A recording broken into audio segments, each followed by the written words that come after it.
Pax vobiscum. I wanted to make a quick video before I headed down to Corpus Christi because I just got done um, working, volunteering at a vineyard. And this all started because back in like April, I made a video previously. I went to Emil Verano's vineyard for like a wine tasting event with the Ivy League alumni group. And had such a phenomenal time there that I just kept asking and was so intrigued by with the owner and what she had done, her and her husband had done. And so I got her cell phone number, and I've been trying to coordinate a time because I wanted to get the behind the scenes of how a bottle of wine becomes a bottle of wine. And today I finally got to do it. And so actually in a couple weekends, they're doing a volunteer harvest day for just like the people that enjoy the product. And that's more of like a touristy type thing. But she was aware that I wanted like in the nitty gritty, like boots on the ground, getting dirty. And I have like, oh man, I got like wine grapes on me and stuff. I was a little sticky earlier. It was so much fun. But she told me because it was supposed to be a 2-day harvest normally. And so when she gave me the date for next weekend, I was like, hey, like what about Sunday? Are you guys doing it Sunday? I want to do both days. And she said, we're actually harvesting for people that bought some of the grapes this weekend, Saturday, Sunday. And then she said, full disclosure, we actually get out there at 5, but we'd like for the volunteers to get there at 7 because we think it's like, not as bad. And I was like, oh, I'm going to be there at 5. And this place is an hour away too. It's not a close drive by any means. And she said, welcome to the club in our text message. And so that just made me feel like I was like one of the crew. And being there this morning was absolutely phenomenal. I can go into so many more details about it, but maybe I'll just tell the whole story. Bagheera's in the window, looking out the window at birds. Anyways, getting there, we were harvesting grapes. We were harvesting 3 tons of grapes. And just to put into perspective how much 3 tons of grapes is, because you hear these weights and you don't realize how much it is. 1 ton of grapes, I forget what the equivalent was. I think it was like 2,000 pounds, something like that. Anyways, 1 ton of grapes can make up to 60 cases of wine. And each case of wine contains 12 bottles of wine. And so 1 ton of grapes can make 720 bottles of wine. That's a lot of wine. Okay, let's just say that. We collected 3 tons. We hand-picked 3 tons of grapes this morning. And seeing them all in these huge bins was just so amazing. But going there first, you want to harvest when it's dark out. So the reason they start at 5 a.m. is because it gets hot. It's hot out there. It's miserable. You're out there uncovering things. You just have a headlight. That's fine. And so once we got all that done, and they have bird netting over everything, and so because the birds, obviously, these grapes, they want to eat them. And this system, actually, there's two predominant systems these days in modern era about how like grapes are kind of harvested or utilized. And there's one system that allows for like mass production. You can have like machine harvesting, and they're kind of lower to the ground. That's things that you might see perhaps in California or elsewhere. But her system, they do like the T system. I forget what the official name is, but it basically comes up and then it branches out, and then you can collect on both sides. So you don't need as much land, but you produce a lot. One vine can produce a lot of grapes. And so getting out there, it was dark out, and we had our shears, and we were getting all up into the bushes, up into the grapes, because they grow theirs about 6 feet tall. Because what I remember them, they weren't that tall, but anyways. But so I asked her later on, being like, why did you guys pick this height? But when we first started picking, though, it was dark out. You had our little headlamps on. We're all just like scattered through these 15 rows of vines. And we were collecting red grapes. And I'm a very efficient person. I was just having a great time. But also when I was collecting, I was dropping leaves on the ground, the grape leaves, because I would ever so often I would cut the wrong thing, and it wouldn't be the cluster, or there'd be a leaf attached to it, and I'd just throw it on the ground. And then as time went on a bit, Ginny, she asked me, she was like, Sharon, you got to like taste the grape. Because I guess I was the only one that was just coming out just because I wanted to experience it. Everyone else there was getting paid. It was like a job. I was just like, hey, I want to come hang out. Can I come hang out? Uh, and so she was like, Sharon, taste the grapes. Because I wanted to see the behind the scenes about how that bottle of wine got there. And I tasted one and I was absolutely floored. It was it was just the perfect ratios. Even when you bit, because she told me about the seeds, you can spit the seeds out. No, I bit into the seeds because seeds historically were part of the process in some capacity. So I wanted to taste all those flavors, and then a significant flavor comes out of the seed as well and contributes to that, along with also the skin of the grape as well. Every part of a grape goes into making a bottle of wine, the wine making process. And I got to just participate in the fun part. Just mind you that, guys. And previously, okay, first off, timeout. Previously, we didn't have shears. There wasn't shears to cut things. It was like knives and whatnot. And you would cut your fingers. It was tough work. It was not easy. This harvest is absolute, like, so cush. It was Gucci. It was just like a posh harvest season. It used to not be like that, y'all.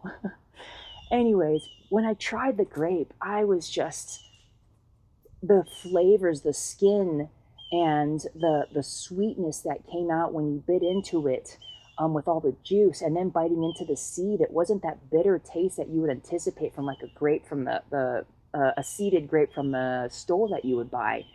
It was just very subtle and just all came together beautifully. And I was like, you could easily recognize that taste and be like, this is the taste that makes wine. Like that underlying tone is there. It's so beautiful. And it's just it's a taste. I know in the modern era, like we have a bunch of tests and stuff. Like she has to test the grapes like every 3 days once you get into a certain window, because once those grapes are ready for harvest, you're dating those grapes. You're stalking them. You're learning. You're doing everything you possibly can to make sure their sugar ratios are fine. Like the bricks, or I think that's what they call them. No, not bricks, maybe BRCS. The units that they utilize to make sure that they're the perfect ratios of acidity, things like that. And once that window hits a certain threshold, it's harvest time, or else you're not going to be able to make certain types of wine or do what you want with those grapes. And just having that, knowing that taste, being able to taste that and be like, it's time for the harvest. And it's like all that work throughout the year and the season that no one else sees comes time. And it's just such a beautiful moment to recognize it, being like, this is time. Let's go. It's go time. And tasting the grapes was just so beautiful, and getting a chance to hear that, and then also hearing her explanations of the modern day, how they sample the grapes. They take about 50 different grapes from along the entire vineyard, so it's not biased. One grape from each cluster, basically, randomly going. And then they test the contents of it by doing different types of, like, again, testing, like modern day testing and whatnot.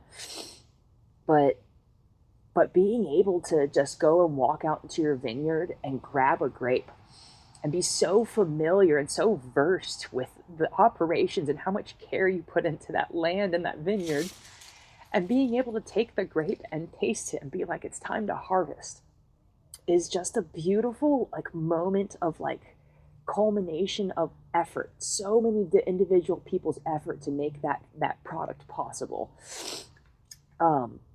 And so harvesting those grapes, it was such a great time. Anyways, I asked her, because there's like some dead leaves or leaves that were wilting. I said, hey, do you ever clean up the vines with these leaves or whatnot? And she was like, no, because the leaves, they have the nutrients. And when you suck the nutrients back in, like the chlorophyll and all these nutrients return back to the vine. And when the vine is ready to shed its leaves, it will shed it when it's gotten all the nutrient back as return to the vine.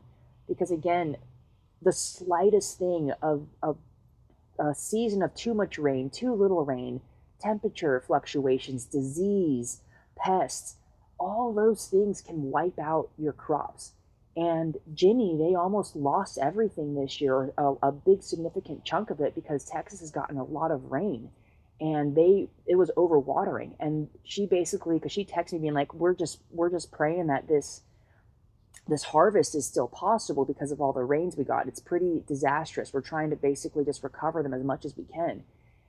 And this morning when we were driving or whatever in the little side by side, I was like, it's beautiful. You guys were able to recover them. She like laughed and be like, recovered them. Like, that's like, because they were helpless. There was nothing they could do basically. She was like, that's one way to put it. And I said, oh, then a miracle. And she was like, that's a better word for it. It was funny. But she told me about the leaves things, and I looked on the ground and I saw I had some leaves that I had pulled off when I was gathering the grapes. And I was like, oh my gosh, I had no reference to what everyone else was doing. I was just like in my little light, and I was like, I am destroying the vineyard with the leaves I had. I had maybe like 10 to 20 leaves on the ground, and I was like, oh my gosh, I feel like a piece of garbage. I am being reckless with this vineyard, with this product. And at first I like gathered all my leaves and I tried to like tuck them back, like put them back, be like, I'm sorry. But then when the light came on, and then eventually I was just like, I'm just going to be more diligent and just try to not drop. I want to have like less than 10 leaves in my entire row when I get done with this cluster or whatnot. And when the sunlight finally came up and I looked at other people's rows, y'all, they had branches, they had like hundreds of leaves. And I was like, oh, that's the standard. Okay, I didn't destroy anything over here.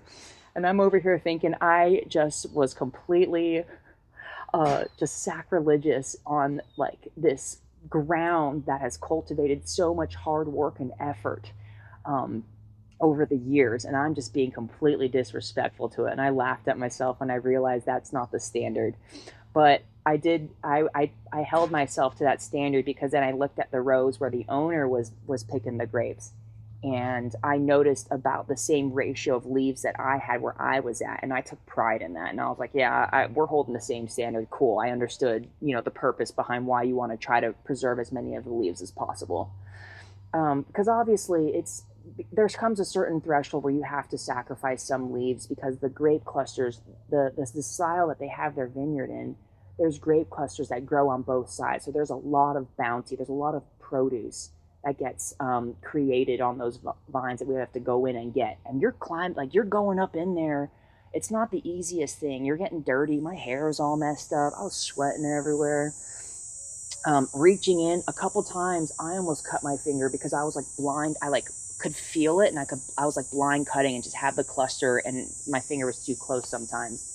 So again, I've cut myself plenty of times before when it was just like a knife or whatnot, harvesting type deal. But it was just so much fun to be out there and experience that part of that work effort that goes into creating just a single bottle of wine.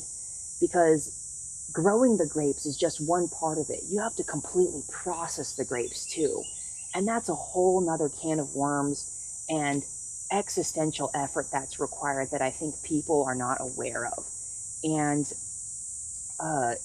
being out there and being able to witness that and just experience it just made me remember how rewarding it is to put so much effort that people necessarily don't recognize. They oftentimes see the final product, but they don't see the thousands of hours of effort and labor, the early mornings, the painful afternoons, like of coping through all these hardships that come about from trying to produce something that is worthwhile and meaningful, not just to yourself, but to others. It's an enjoyable experience type deal. And it goes back to even like the ancient times when wine was given. It was like a very significant thing. It wasn't just a light feat. People were aware about how much it took. They were at least more familiar with how much effort it took to be able to produce that wine, to be able to produce a vessel of wine to even gift to someone. Okay. And so you can easily understand how like the process of utilizing water, right? Those grapes are created from water, and how that process of turning the water into wine occurs, something that requires a lot of meaningful dedication, effort, and work. And being able to go back and do that today was just such a surreal experience for me, because it just triggered a lot of like nostalgia, a lot of good memory. And I was just like picking grapes, like kind of tearing up, like having a blast. But anyways, enough reminiscing. But actually, next weekend, me and my girlfriend get to go back for like the bougie VIP experience type deal, because they host a day again where you can volunteer, but then they feed you after. You get like a little tasting after, things like that. So I'm gonna participate in that. But it just it makes you really appreciate and the process. I think oftentimes people write off, like I know, like in the Latter Day Saints, like the word of wisdom, or people refrain from alcohol. Same as like Islam during certain times, things like that. For religious purposes, people refrain from alcohol. But on the other side of that, if you're looking back at the era of when Jesus was around, wine was something that was very significant and symbolic and very reverent, because it wasn't something that you just enjoyed lightly. It was something that took a lot of significant effort, especially to make good quality wine. It took a lot of effort and knowledge and experience and just physical, strenuous labor, um, and continuous efforts to be able to create that. And in this modern era, some aspects of Catholicism still maintain active wineries to this day. And it's like I went to one of the Carmelite monasteries. I believe they maintained a winery on their property, and to be able to maintain that tradition and to utilize that in their Eucharist, I don't think people realize how much more deeper the Eucharist perhaps experience feels for them. Because not only do you have that symbolism that it carries, but you have that strenuous work that culminated into creating that substance that even carries symbolism in the first place. And it's just so beautiful to just see how much effort goes into things that people find meaningful. And let me just say, sharing or gifting a bottle of wine to someone that you have personally made with your own hands and like groomed the vineyards, picked it, sweated over it, toiled over it, is just something that I don't think people really recognize, especially if the wine came with a great speech and everyone was ready drunk because all the wine ran out or something, you know? Because in this day and age, like, how easy is it for someone to give you a bottle of wine and you're just like, oh, thank you, and then you say some nice words about it, but you hardly even think about the physical labor that goes into it. And as I was leaving today, it was really cool. Actually, it felt like a full circle moment when Jamie was like, "Next time you come, I'm gonna give you 2 bottles of wine to go home with."